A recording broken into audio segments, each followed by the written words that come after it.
আসসালামু আলাইকুম। আমি গতকাল শহীদ সোহরাওয়ার্দী মেডিকেলের হিমোগ্লোবিন বাড়ার জন্য একটা স্যুপের ভিডিও দিয়েছিলাম। সেখানে প্রচুর শেয়ার এবং কিছু কমেন্ট এসেছে।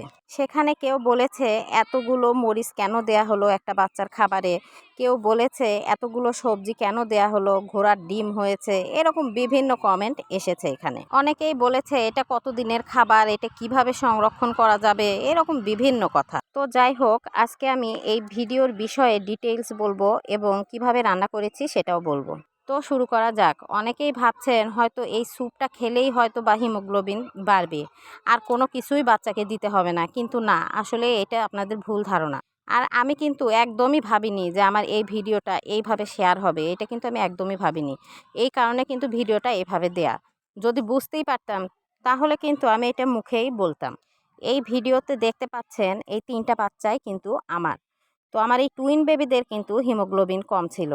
9 মাস বয়সে কিন্তু এমার্জেন্সি একজনের শরীরে কিন্তু আমার ব্লাড দিতে হয়েছিল। তার হিমোগ্লোবিন ছিল 5.2। তার চোখের অ্যানেস্থেসিয়ার জন্য গিয়েছিলাম ঢাকা। আর অ্যানেস্থেসিয়ার জন্য ডাক্তাররা টেস্ট দেয়। সেই টেস্ট করতে গিয়ে দেখি তার হিমোগ্লোবিন একেবারেই কম।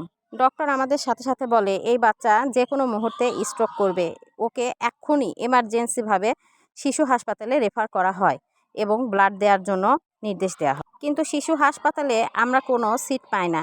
পরে সেখান থেকে আমাদের বলা হয় শহীদ সোহরাওয়ার্দী মেডিকেলে ভর্তি হওয়ার জন্য। তো সেখান থেকে কিন্তু আমরা শহীদ সোহরাওয়ার্দীতে যাই এবং সিট পাই। সব কিছু ঠিকঠাক করতে করতে, বিভিন্ন টেস্ট করতে, থ্যালাসেমিয়া টেস্ট, এই টেস্ট সেই টেস্ট করতে করতে বিকেল প্রায় 5টা বাজে। এরপর কিন্তু আবার শহীদ সোহরাওয়ার্দীতে যাওয়া হয় এবং তারপরে কিন্তু ডোনার ঠিক করে তার রক্ত প্রসেসিং করে শরীরে ব্লাড দিতে দিতে প্রায় রাত 11:30টা বাজে। সেখানে 3 দিন ব্লাড দেয়া হয়েছিল আমাদের। সেখানে আমার তিক্ত অভিজ্ঞতা আছে। তো যেদিন ছাড়পত্র দেয়া হয় সেদিন বাচ্চার প্রেসক্রিপশন এবং কি কি খাবার খাবে, যে খাবারগুলো খেলে বাচ্চার হিমোগ্লোবিন বাড়বে সেগুলো কিন্তু দেয়া হয়। তার ভিতরে এই স্যুপ একটি। ডিমের কুসুম, পাকা কলা, কাঁচা কলা, কচু শাক, মাছ, বাচ্চা মুরগির মাংস, কলিজা, আপেল পিউরি, সবজি খিচুড়ি, আনার, চিকেন স্যুপ, এগুলো বলে দেওয়া হয় এবং কিছু প্রেসক্রিপশনে লেখাও থাকে। এখানে যে কাগজপত্র দেখতে পাচ্ছেন এগুলো সবই প্রেসক্রিপশন আমার ছেলের। অনেকেই হয়তো জানেন না, থ্যালাসেমিয়া কিন্তু টেস্ট করলে, জীবনে যদি একবার টেস্ট করেন আর কোনো দিনও করতে হয় না। তাই এই কাগজগুলো সব কিছুই সংরক্ষণ করা আছে। এখন আপনাদের শহীদ সোহরাওয়ার্দী মেডিকেলের আমার বাবুর যে প্রেসক্রিপশন আছে সেইটা আপনাদেরকে দেখাবো। এইটা আমার বাচ্চার ছাড়পত্র শহীদ সোহরাওয়ার্দী মেডিকেলে। আর এখানে দেখতে পাচ্ছেন ওষুধের নাম এবং কতটুকু করে খাওয়াতে হবে সেইগুলো, এবং নিচে লেখা আছে বাচ্চার খাবারের নির্দেশনা, যেগুলো খাবার খাওয়াতে হবে। বাচ্চাদের হিমোগ্লোবিন বাড়ার জন্য যে ওষুধগুলো দেয়া হয় সাধারণত এই ওষুধগুলো 3 মাসের জন্য থাকে। এই যে দেখতে পাচ্ছেন বিনাইন এবং কম্পিরন, এটা কিন্তু হিমোগ্লোবিন বাড়ার ওষুধ। আমি কিন্তু আমার এক বাচ্চার শরীরে ব্লাড দিয়েছিলাম, কিন্তু আরেকটা বাচ্চাকে কিন্তু আমি ব্লাড দেইনি। তাকে কিন্তু এই ওষুধ এবং খাবারের মাধ্যমে কিন্তু হিমোগ্লোবিন ঠিক করেছি। আর এইটা ঠিক করেছি শুধুমাত্র শহীদ সোহরাওয়ার্দী মেডিকেলের ডক্টরদের পরামর্শে। আমার সেই বাচ্চার হিমোগ্লোবিন ছিল 6.4। শহীদ সোহরাওয়ার্দী মেডিকেলে সাধারণত যদি হিমোগ্লোবিন 7 থাকে তাহলে সাধারণত রক্ত দেয় না, কিন্তু 7-এর নিচে থাকে তাহলে কিন্তু রক্ত দেয়। তো আবারও আপনাদের শহীদ সোহরাওয়ার্দী প্রেসক্রিপশনটা দেখিয়ে দিচ্ছি। এখানে বিভিন্ন হিস্ট্রি দেয়া আছে, দেখতে পাচ্ছেন।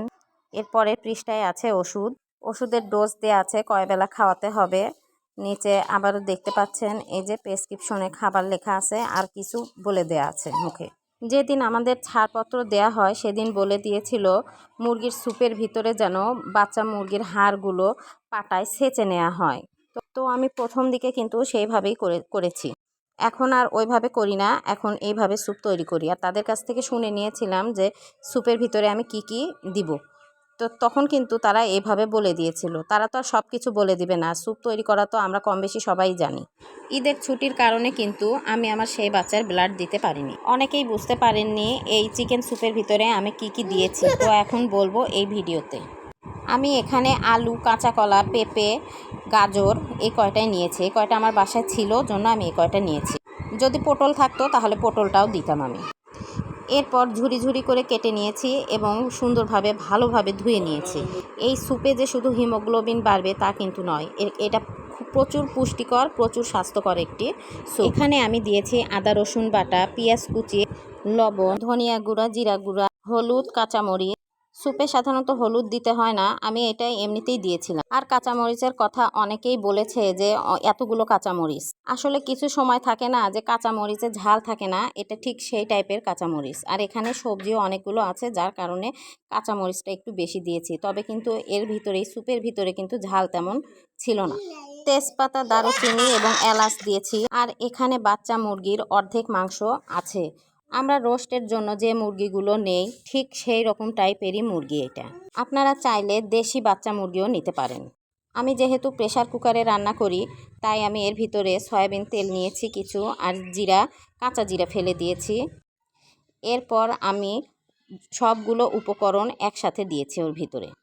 এরপর একটু ভালো করে সবগুলো এক জায়গায় নেড়ে দিয়েছি এবং পানি বেশি করে দিয়েছি। এরপর প্রেসার কুকারের মুখটা লেগে দিয়েছি এবং কয়েকটা শীষ হওয়ার পরেই আমি কিন্তু এটা নামিয়ে ফেলেছি। আর এখানে যতটুকু রান্না করা হয়েছে, এখানে কিন্তু আমার 2 বাবুর খাবার। এইটা যদি আমি প্রতিদিন 1 বাটি করে 2 জনকে 2 বাটি খাওয়াই, তাহলে কিন্তু এটা আমার 5 থেকে 6 দিন যাবে। আমি যেহেতু বাড়িতে থাকতে পারি না, আমি চাকরি করি, সেই ক্ষেত্রে আমি এইভাবেই তৈরি করি। আমি যদি ডেইলি রান্না করে তাদেরকে টাটকা খাওয়াতে চাই, তাহলে আমার বাচ্চাদের না খেয়ে থাকতে হবে। তো রান্না হয়ে গেছে এবং এটা নামিয়ে ফেলেছি। নামিয়ে নেওয়ার পর ঠান্ডা করে এই যে হাড়গুলো সব ছাড়িয়ে ফেলে দিচ্ছি এবং গোস্তগুলো ঝুরে নিচ্ছি। এলাচ, দারচিনি, তেজপাতা সবগুলো ফেলে দিয়েছি।